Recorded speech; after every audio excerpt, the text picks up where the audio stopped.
பர்திமேயு சுவிசேஷ ஊழியங்கள் வழங்கும் நற்செய்தி நேரம். தேவ செய்தி பாஸ்டர் ஆர். அகஸ்டின். இந்த நாளில் உங்களோடு நான் பேசி வருகிறேன்.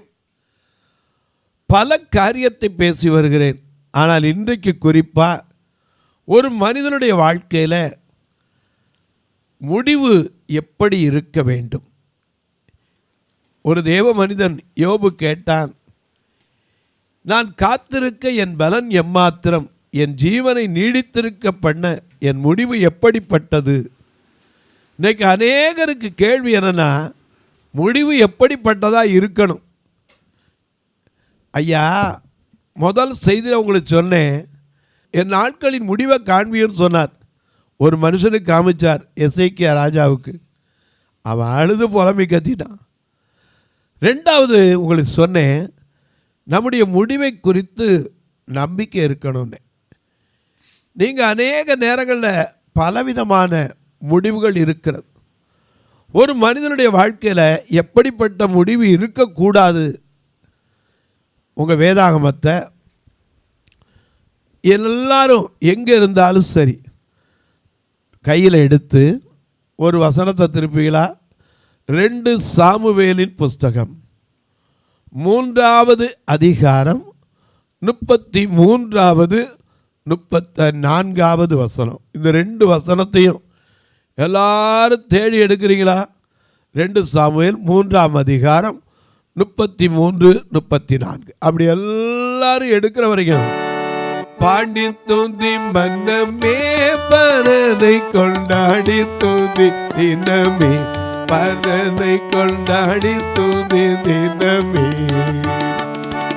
பாடி தூந்தி மன்னமே பரனை கொண்டாடி தூந்தி தினமே, பரனை கொண்டாடி தூந்தி தினமே.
எடுத்திருப்பீங்க 2 சாமுவேல் 3ஆம் அதிகாரம் 33, 34.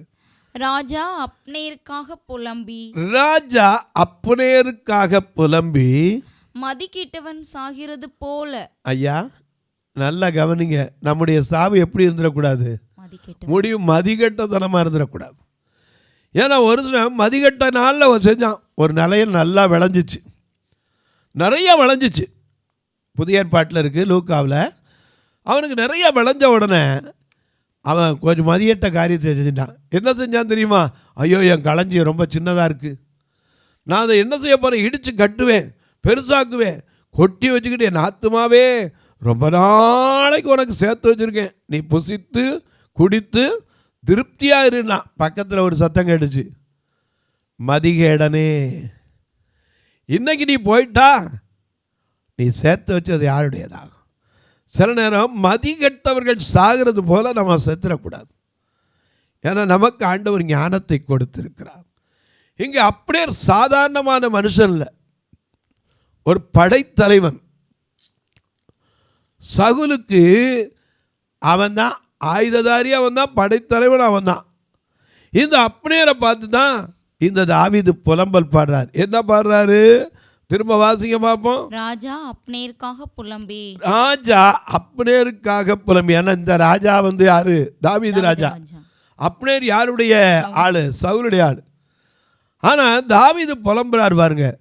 ராஜாவாகிய தாவீது அப்னேருக்காக புலம்பி, மதி கெட்டவன் சாகிறது போல அப்னேர் செத்து போனானே. உன் கைகள் கட்டப்படவும் இல்லை. உன் கைகள் கட்டப்பட்டிருந்தா பரவாயில்ல, உன் கால்களில் விலங்கு போட, ஒருவேளை விலங்கு போடப்பட்டிருந்தா ஐயா ஓட முடியாதுன்னு சொல்லலாம், கை கட்டப்பட்டிருந்தா எதிர்த்து அடிக்க முடியாதுன்னு சொல்லலாம். ஆனா அவ்வளவு பராக்கிரமசாலி மதிகட்டவன் போல செத்து போனான். துஷ்டர் கையில் மடிகிறது போல மடிந்தாயே. ஏன்னா யோபு ஒரு சமயத்தில் தாவீது யோபாவை நீக்கிட்டு கூட அப்னேரை ஒப்பமானு கூட யோசித்தான். அவன் வீட்டுக்கு வந்துட்டு போனது உண்டு. எனக்கு கண்பாலே அந்த அப்னேருக்காக புலம்பல் பாடினான். மதிகட்டவன் சாகிறது போல செத்து போயினான்.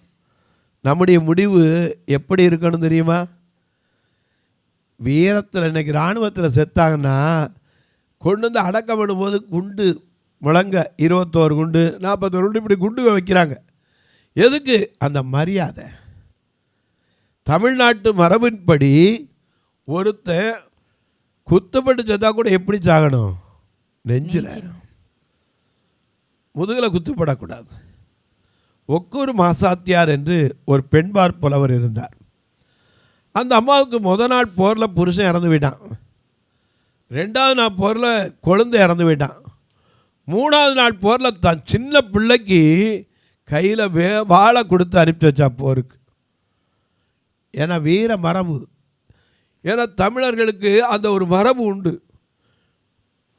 களத்தில் போர்க்களத்தில் செத்தா கூட எப்படி சாகணும்? விழுப்புண் பட்டு தான் சாகணும் ஒழிய வீணை செய்யக்கூடாது. மார்பில் குத்திப்பட்டு சாகலாம் ஒழிய முதுகில் படக்கூடாது. அப்படியே இருக்கு. விலங்கு போட்டுருந்தாங்களா? இல்லையே. அது மட்டும் இல்லை, அவனுக்கு கை கட்டியாக இருந்துச்சு இல்லை. ஆனால் மதி கெட்டவன் சாகிறது போல செத்து போனானா.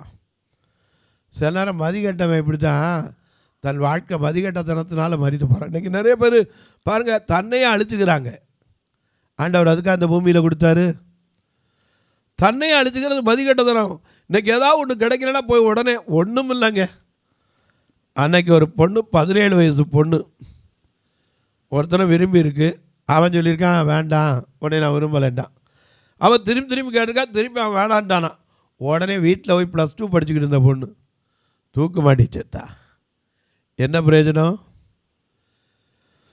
ஒரு பிரயோஜனம். இன்னும் படித்து முடிக்கலை, நல்ல வாழ்க்கைக்கு வரல. மதிகட்ட தனமாக செஞ்சிடக்கூடாது. சில நேரங்களில் நாம் மதிகட்ட காரியங்களை செய்து விடுகிறோம். மதிகட்டவன் சாகிறதுனா, அம்னோன் ஏன் செத்தான்? அவனுக்கு வயது வந்தால் போகணும், இல்லை காய்ச்சி முடிஞ்சு போனானா? இல்லைங்க. வீணா ஒரு பெண்ணினுடைய கண்ணீருக்கு காரணமாக இருந்து கடைசியில் அவனை அடித்து தான் கொண்டாங்க. அப்சலோம் சொல்லியிருந்தான், நான் சொல்லுவேன் அவனை அடிங்கன்னு சொல்லுவேன், அடிச்சிருக்கேன்னா. கடைசியில் அம்னோன் என்ன செய்தான்? அடித்து கொல்லப்பட்டான். அநேக நேரங்களில் நம்முடைய முடிவு எப்படி இருக்கணும்? உலகத்தில் எல்லாருக்கும் முடிவு உண்டு. யாரும் இந்த பூமியில் என்ன கிடையாது? சொந்தம் கிடையாது. ஏன்னா நம்மளும் அடிக்கடி பாடுறோம், இந்த பூமி சொந்தம் இல்லை. ஏன்னா இந்த பூமி நிலையற்றது, நம்முடைய வாழ்க்கை நிலையற்றது. நாம் எப்போவுமே நாம் பாடுறோம், என்ன பாடுறோம்?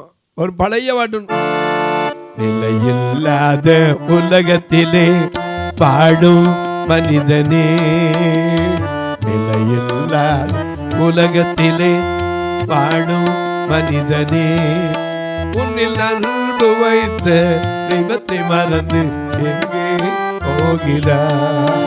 உன்னில் அன்பு வைத்த தெய்வத்தை மறந்து எங்கே போகிறார்? நிலையில்லாத உலகத்திலே வாழும் மனிதனே, வாழும் மனிதனே. ஐயா, நிலையில்லாத இந்த உலகத்தில் நாம் வாழும்போது மதிகெட்டத்தனமாக போயிடக்கூடாது. மதிகெட்டவன் சாகிறது போல ஏன்னா சிலருடைய முடிவெல்லாம் பாருங்கள், யோதாஸ் காரியத்து எங்கே இருந்தான், அவனுடைய பதவி என்ன, கடைசியில் அவன் போய் நாண்டுகிட்டு சாகிற காரணம் என்ன? அவனுடைய முடிவை பாருங்கள். மத்தேயு எழுதின சுவிசேஷம் 27ஆம் அதிகாரத்தில் முதல் வசனத்தில் வந்து பாருங்கள். யோதாஸ் காரியத்தினுடைய முடிவு எப்படி இருந்துச்சு பாருங்கள். நம்முடைய முடிவு மதிகெட்டதாக இருந்துடக்கூடாது. மிக அழகாக நமக்கு எழுதி வச்சிருக்கார். விடியற்காலமான போது சகல பிரதான ஆசாரியரும் ஜனத்தின் மூப்பரும் இயேசுவை கொலை செய்யும்படி அவருக்கு விரோதமாக ஆலோசனை பண்ணி அவரை கட்டி கொண்டு போய் தேசாதிபதியாகிய பொந்தியு பிலாத்தினிடத்தில் ஒப்பு கொடுத்தார்கள். சரி, அப்பொழுது அவரை காட்டி கொடுத்த யூதாஸ் அவர் மரண ஆக்கினைக்குள்ளாக தீர்க்கப்பட்டதை கண்டு ஜட்ஜ்மெண்ட்டை கேட்கிறான். அவரை சிலுவையில் அறையணும். ஏன்னா பிலாத்து எவ்வளவோ விடுவிக்க முயற்சி பண்ணார், ஆனால் நடக்கலை. அவருடைய மனைவி கூட சொல்லிவிட்டா, அந்த நீதிமானி நிமித்தம் அநேக பாடுபட்டேன், அவருக்கு ஒன்றும் செய்ய வேணாம் சொல்லி அனுப்பிச்சார். பிலாத்து எவ்வளோ சொல்லி பார்த்தார். கடைசியில் தண்ணீர் எடுத்து கையை கழுவி தார வார்த்து கொடுத்து விட்டார். சிலுவையில் அணிங்கட்டார். இந்த மரண ஆக்கினைக்குள்ளாய் தீர்க்கப்பட்டதை அவன் கேள்விப்பட்டு மனஸ்தாபப்பட்டான். ஏன்னா மனஸ்தாபம் செய்யும் முன்னாடி கொஞ்சம் யோசிச்சிருக்கலாம். மனஸ்தாபப்பட்டு அந்த 30 வெள்ளிக்காசை பிரதான ஆசாரியரிடத்திற்கும் மூப்பரிடத்திற்கும் திரும்ப கொண்டு வந்து குற்றமில்லாத இரத்தத்தை நான் காட்டி கொடுத்ததினால் பாவம் செய்தேன் அறிக்கையிட்டான். வேதத்தின்படி தன் பாவங்களை மறைக்கிறவன் அவைகளை அறிக்கை செய்து விட்டு விடுகிறவனோ இரக்கம் பெறுவான். யூதாசுக்கு இரக்கம் கிடைக்கலையே. ஏன்னா அவனுடைய முடிவு மதிகட்டத்தனம் போயிடுச்சு. ஏன் அங்கேருந்து போய் பிரதான ஆசாரியர்கிட்ட போனவனை இயேசுகிட்ட போய், ஆண்டவரே உமக்கு விரோதமாய் பரத்துக்கு உமக்கு விரோதமாய் பாவம் செய்தேன்னு ஒரு கெட்டகுமார அறிக்கையிட்ட மாதிரி இட முடிஞ்சா? இன்னைக்கு அநேக நேரங்களில் சொல்கிறோம் யூதாசை குறித்து, அவன் மதிக்கட்டது போல. அழகா நம்ம ஐயா யார் மோசஸ் ராஜையா பாடினார். ஈன புத்தி படித்தவனே யூதாஸ் காரியத்து, இந்த கோட புத்தி எப்படி வந்தது சொல்லு காரியத்து. ஈன புத்தி படித்தவனே யூதாஸ் காரியத்து, கோண புத்தி எப்படி வந்தது சொல்லு காரியத்து. காசுக்காக ஆசைப்பட்டு யூதாஸ் காரியத்து, காசுக்காக ஆசைப்பட்டு யூதாஸ் காரியத்து காட்டி கொடுத்த எடா யூதாஸ் காரியத்து, காட்டி கொடுத்த எடா யூதாஸ் காரியத்து. ஈன புத்தி படித்தவனே யூதாஸ் காரியத்து, இந்த கோண புத்தி எப்படி வந்தது சொல்லு காரியத்து.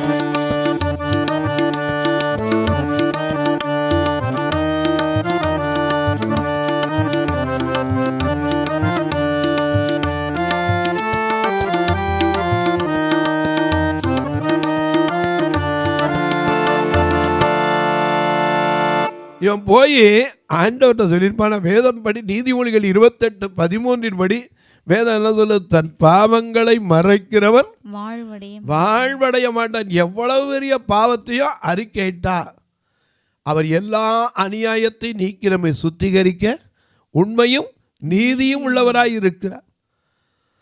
ரத்தாம்பர சிவப்பான பாவத்தை கூட என்ன செய்வார்? பஞ்சை போல மென்மையாய் மாற்றுறதுக்கு அவரால் முடியும். ஆனால் இந்த யூதாஸ் காரியத்துக்கு அந்த யோசனை வரவே இல்லை. உணர்வு வந்துச்சு, மனஸ்தாபப்பட்டான். ஆனால் என்ன சொன்னான் தெரியுமா? குற்றமில்லாத இரத்தத்தை காட்டி கொடுத்ததினால் பாவம் செய்தேன் என்று அதற்கு அவர்கள் அவங்ககிட்ட போய் சொன்னான். அவங்க தான் அவரை அழிக்கணுங்கிறதுக்கு அவங்ககிட்ட போய் சொன்னா, அதுக்கு எங்களுக்கு என்னப்பா?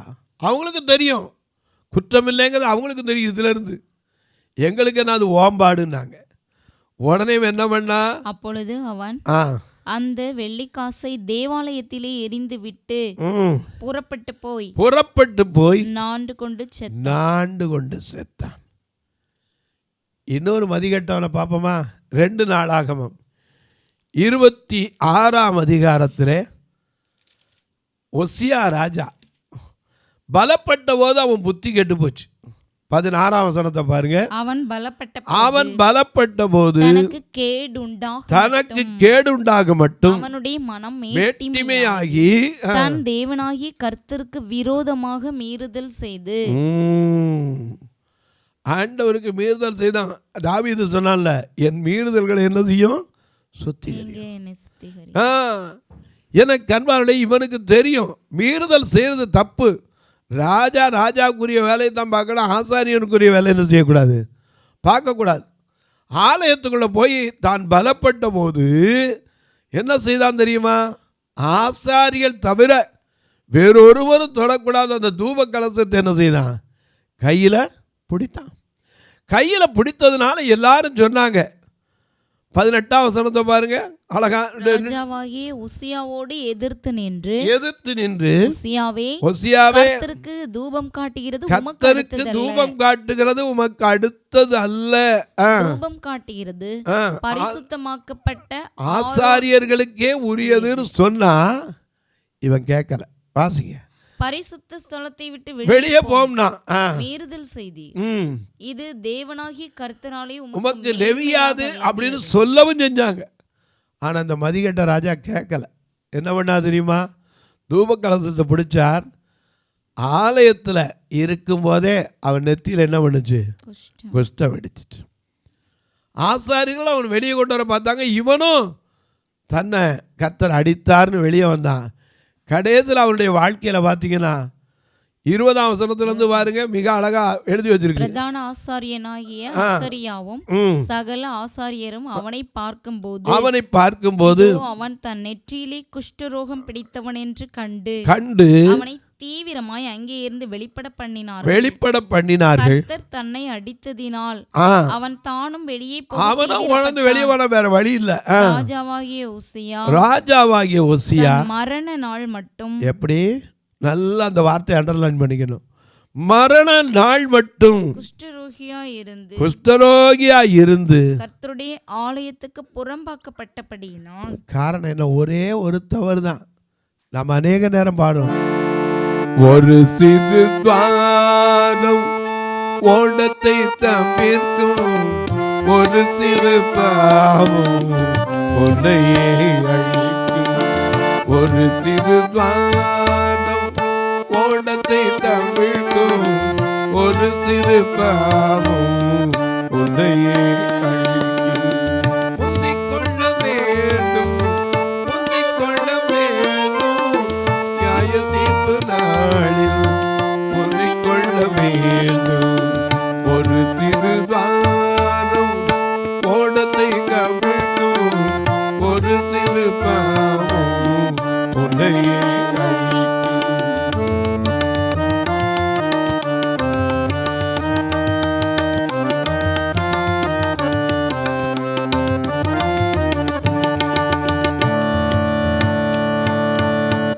ஒரு சிறு துவாரம் ஓடத்தை கவிழ்த்திரும், ஒரு சிறு பாவம் நம்மையே அழிச்சிரும். அந்த மதிகட்ட காரியமாக போயிடக்கூடாது. அப்படி கொஞ்சம் கவனிச்சிருப்பான்னா யோபாப்பை மேற்கொண்டிருக்கலாம். அவன் கை கட்டப்பட்டுருச்சா, விலங்கு மாட்டப்பட்டுச்சா? கிடையாது. இந்த ஓசியா ராஜா ஒரு நிமிஷம் அவங்க சொல்றதை கேட்டதுருப்பான்னா கடைசி வரைக்கும் தனித்த வீட்டில் குஷ்டரோகியா இருந்து செத்தான். மதிகட்ட ராஜா. இன்னொரு மதிகட்ட மனுஷனை பார்ப்போமா? 2 ராஜாக்கள் 1ஆம் அதிகாரத்தில் அகசியா மாடியிலேருந்து கீழே விழுந்தான், கிராதியிலிருந்து. இவனுக்கு என்ன வந்து தெரியுமா? இஸ்ரவேலில் இருக்கிற தேவனை விட்டுட்டு எக்ரோடுக்கு ஆள் அனுப்பி விசாரிக்க போனான். அப்படி விசாரிக்க போனதுனால கர்த்தருடைய வார்த்தை வந்துச்சு, இஸ்ரவேலிலே தேவன் இல்லை என்றா எக்ரோனில் இருக்கிற பாகால் செபூடத்தில் விசாரிக்க போன, இது நிமித்தம் நீ ஏறின கட்டிலை விட்டு இறங்காமல் அவனுடைய முடிவை பார்த்தீங்களா? கட்டிலே சாகணும். இன்னைக்கு நம்ம முடிவு எப்படி இருக்கணும் கொஞ்சம் யோசிச்சு பாருங்க. சங்கீதக்காரன் கேட்குறான், மறுபடியும் அந்த வசனத்தை உங்களுக்கு ஞாபகப்படுத்துகிறேன். 39ஆம் சங்கீதம் 4ஆம் வசனத்தை பாருங்க, ரொம்ப அழகாக எழுதி வச்சிருக்கார். கர்த்தாவே நான் எவ்வளவாய் நிலையற்றவன் என்று உணரும்படி என் முடிவையும் என் நாட்களின் அளவு இவ்வளவு என்பதையும் எனக்கு தெரியும். இது மட்டும் மனுஷனுக்கு தெரிஞ்சிருந்தா நிம்மதியா வாழ்வானா? அதனால தான் சில காரியத்தை கர்த்தர் என்ன செஞ்சிருக்காரு, மறைவா வச்சிருக்காரு. ஏன்னா அவர் நினச்சா எல்லாத்தையும் சொல்லலாம். ஏன்னா எல்லாம் அவருக்கு 3 காலங்களை கடந்தவர் அவர். வருங்காலம், எதிர்காலம், நிகழ்காலம் எல்லாம் அவருக்கு தெரியும், கடந்த காலம்.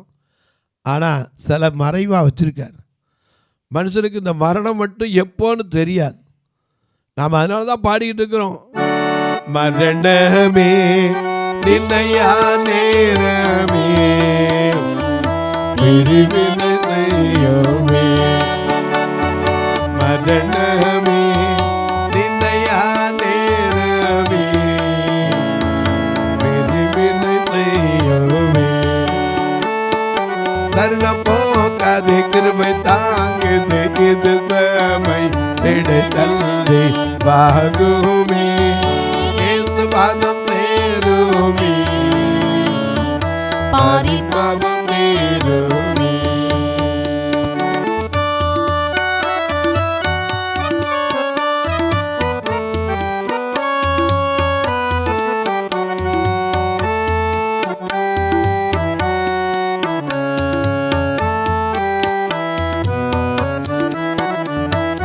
பாவமே அது பல்லவேசமே அது உன்னை நாசமா, பாவமே அது பல்லவேசமே அது உன்னை நாசமா, போக செய்யும் என்ன தீயும் நிலைக செய்யும் எந்த காலமும் போக செய்யும் நல்ல தீயும் நிலைக செய்யும் எந்த காலமும் மாறுமே இயேசு பாதம் சேருமே பாரில் பாவம் தீருமே. ஐயா, இவன் ஆண்டவர்கிட்ட சொல்லியிருக்கலாம், ஜனங்கிட்ட சொல்லிவிட்ட தப்பு இல்லை. நீங்கள் போய் இஸ்ரவேலின் ராஜா இஸ்ரவேலின் தேவனாகிய கர்த்தரிடத்தில் விசாரிங்க, நான் அந்த வியாதி நீங்கி பிழைப்பேனா. இவன் ஆள் அனுப்பி எங்கே போச்சனா, எக்ரோனில் இருக்கிற பாகால் செபூடத்தில் போய் விசாரிங்க. அங்கேருந்து கர்த்தர் சொல்லிட்டார் எலியாட்ட. அவன் போகிறான், இஸ்ரவேலின் தேவன் இல்லை என்றா எக்ரோனுக்கு பாகால் செபூடத்தில் போனேன், ஆகையினால நீ போய் சொல்லு, ஏறின கட்டில் விட்டு என்ன செய்ய மாட்டேன். இன்றைக்கி நம்முடைய வாழ்க்கையில் அப்படி எத்தனை பேருக்கு அமைஞ்சிருக்க முடிவை பார்த்துருக்கோம். அதனால தான் ஆண்டவர் சொல்கிறார், பிரசங்கியின் புஸ்தகம் 7ஆம் அதிகாரத்தில் 2ஆம் வசனத்தை வாசிக்க, விருந்து வீட்டுக்கு போவதிலும் துக்க வீட்டுக்கு போவது நலம். சரி, இதிலே எல்லா மனுஷருடைய முடிவும் காணப்படும். உயிரோடு இருக்கிறவன் இதை மனதிலே வைத்து சிந்திப்பான். கட்டில் எத்தனை வருஷம் கிடையா கிடந்தாயா, கட்டில் கிடையா போனா ஏன், மதிகட்ட காரியம். ஒரு குஷ்டரோகியா வாழ்ந்தா ஏன், மதிகட்ட காரியம். குற்றமில்லாத ரத்தத்தை காட்டி கொடுத்தேன் அறிஞ்சான், ஆனால் ஏன் அவருடைய வாழ்க்கையில் நாண்டு கொண்டு செத்தான். அந்த காசை என்ன செய்யணும் ஒருத்தரில் கொண்டு எரிஞ்சிட்டு தன் வாழ்க்கையை அழித்து கொண்டான். மன்னிக்கிற இயேசுவிடத்தில் அவனால் என்ன செய்ய முடியல, வரவே முடியல. இன்றைக்கு நம்முடைய ஊர் எப்படிப்பட்டது. இன்றைக்கு அநேகருடைய வாழ்க்கையில் மரணத்தை குறித்து பயம், எப்படி இருக்குமோ. சிலருக்கெல்லாம் கேள்வி, இவன் சாவை நான் பார்க்காம போக மாட்டேன் பார். ஆண்டவரும் அப்படி தான் சொல்கிறார். அடுத்த செய்தியில் உங்களுக்கு சொல்கிறேன். தொலைக்காட்சியில் பார்க்குற என் அன்பு மக்களே, இந்த நிகழ்ச்சியை நாள்தோறும் பார்க்குறீங்க, கேட்குறீங்க, பரவசம் அடைகிறீங்க, நல்லது. ஒரு வார்த்தை இதுக்காக ஜெபம் பண்ணுறீங்களா? இந்த நிகழ்ச்சி தொடர்ந்து வரணும், அதற்கான தேவைகள் சந்திக்கப்படணும். ஏன்னா எங்கள் ஆலயம் முற்றிலும் பார்வையற்ற மக்களுக்காகவே மட்டுமல்ல, பார்வை உள்ளவங்களும் இப்போ நிறையா வர்றாங்க. ஆனால் பார்வையற்றவங்க உள்ளே தங்கி இருக்கிறவங்களாம் உண்டு. இவர்களுக்காக இன்னொரு அறை கட்ட முயற்சித்து வருகிறோம். ஒவ்வொரு நாளும் கூட்டு வரக்கு மட்டும் 4000 ரூபா வேனுக்கே செலவழிக்கிறோம். எல்லாரும் சபை நிரம்பட்டு ஆத்மா கொண்டு வாங்க. நான் சொல்ல கொஞ்சம் குறையாக கொண்டு வாங்க ஆண்டவரே. ஏன்னா வேன் வாடகை கொடுக்க காசு வேணுமே, இவங்களை சாப்பிட வச்ச பணம் வேணுமே. உங்கள் பிறந்த நாள் திருமண நாள் போன்ற நல்ல நாட்களிலே கர்த்தர் ஏவினால் ஒரு நாள் உணவு கொடுக்க உதவலாம், ஒரு ஊன்றுகோல் கொடுக்க உதவலாம், உங்களுக்கு நல்ல துணிமணி கொடுக்க உதவலாம். ஏன் பார்வையற்றோர் மரித்தா கூட சொந்தக்காரனுக்கு மனசு வர மாட்டேங்குது. எனக்கு அன்பானவர்களே, நீங்கள் இதற்காய் ஜெபியுங்கள். கர்த்தர் ஏவினால் ஒருவேளை பிரதர் நாங்கள் எப்படி இதுக்கு உதவலாம்? இதில் 2 நம்பர் வந்துக்கிட்டே இருக்கும், ஜிபே, ஃபோன்பே. தாராளமாக பாருங்கள், அதன் வழியாக தொடர்பு கொள்ளுங்க. எதுவும் தேவை இருந்தால், ஒருவேளை ஐயா நாங்கள் ரசீது வைக்கணும், வரி விலக்கு வேணும் அப்படின்னு இருந்தால் என்கிட்ட கேளுங்க, அதற்கான காரியத்தை உங்களுக்கு சொல்லுவேன். உங்கள் ஜெபக்காரி எது இருந்தாலும் சரி, காலை 10லேருந்து மாலை 5 மணிக்குள்ளே ஏதாவது நான் நிகழ்ச்சியிலையோ ரெக்கார்டிங்கிலோ இருந்தால் ஒழிய கட்டாயம் உங்கள் ஃபோனை எடுத்துருவேன். நீங்களும் என்ன செய்யலாம், தாராளமாக தொடர்பு கொள்ளலாம். இப்போவும் உங்களுக்காக நான் ஜெபிக்கட்டுமா? நல்ல பிதாவே, நன்றியோடு துதிக்கிறோம் சுவாமி. ஒரு மனிதனுடைய முடிவு எப்படி இருக்க வேண்டும், எப்படி இருக்கக்கூடாது? யோபு கேட்கிறாங்க, என் முடிவு எப்படிப்பட்டது? சங்கீதக்காரன் கேட்கிறான், என் முடிவு எப்படிப்பட்டது என்பதை எனக்கு காண்பியும். எனக்கு அன்பானவர்களே, ஒவ்வொருவருடைய முடிவும் ஆண்டவர் வைத்திருக்கிறார். நாம் அந்த முடிவை தெரிந்து கொள்ள ஆண்டவரிடத்தில் கேட்கணும், ஆண்டவரே என் முடிவு எப்படி இருக்கு? அநேகர் பார்த்து ஆச்சரியத்தக்க இடத்துல இருக்கா, அல்லது நிந்திக்கத்தக்க இடத்துல இருக்கா? மதியீனமாக போயிட்டானே சொல்றதுக்கு இருக்கா, புத்தீனமாக செஞ்சிட்டானேன்னு சொல்கிற அளவுக்கு எங்களுக்குள்ள இருக்கிறதா? எங்களை நாங்கள் நிதானித்து அறிந்து நியாயம் தீர்க்கப்படாதபடிக்கு என்னை எங்களை தகுதிப்படுத்தும். இந்த ஊழியத்தை தாங்குகிற, ஜெபிக்கிற, கொடுக்கிற எல்லா மக்களையும் ஆசீர்வதி. பிறந்த நாள், திருமண நாளை நினைவு கூறுகிற மக்களுக்காக ஜெபிக்கிறேன். சுகவீனம், பலவீனத்தில் இருப்போர், வியாதி படுக்கையிலிருந்து கண்ணீர் வடித்துக் கொண்டிருப்போர், ஏன் எத்தனையோ பேர் மனமுட்டு சொல்ல முடியாதபடிக்கு குடும்ப வாழ்க்கையில் இருந்து சமாதானம் இல்லாமல், சந்தோஷம் இல்லாமல் இருக்கிற மக்கள் ஏராளம் உண்டு. அவருடைய வாழ்க்கையும் ஆசீர்வதிக்கப்படும். இயேசுவின் நாமத்தில் ஜெபிக்கிற நல்ல பிதாவே, ஆமென். சபை ஆராதனை ஞாயிறு காலை 10 மணி முதல் 12 மணி வரை. இடம் பர்திமேயு சுவிசேஷ ஆலயம், அன்னை சத்யா நகர், இளமனூர் அஞ்சல், சக்கிமங்கலம் வழி, மதுரை மாவட்டம். பின்கோட் 625201 மற்றும் பர்திமேயு சுவிசேஷ ஜெப வீடு, flat number 107, Eden garden, Muthur, Tirunelveli. Pincode 627011. சிறப்பு உபவாச கூட்டம் ஒவ்வொரு மாதமும் 2வது சனிக்கிழமை காலை 10 மணி முதல் 1 மணி வரை நாகர்கோவில் YMCA ஹாலில் வைத்து நடைபெறுகிறது.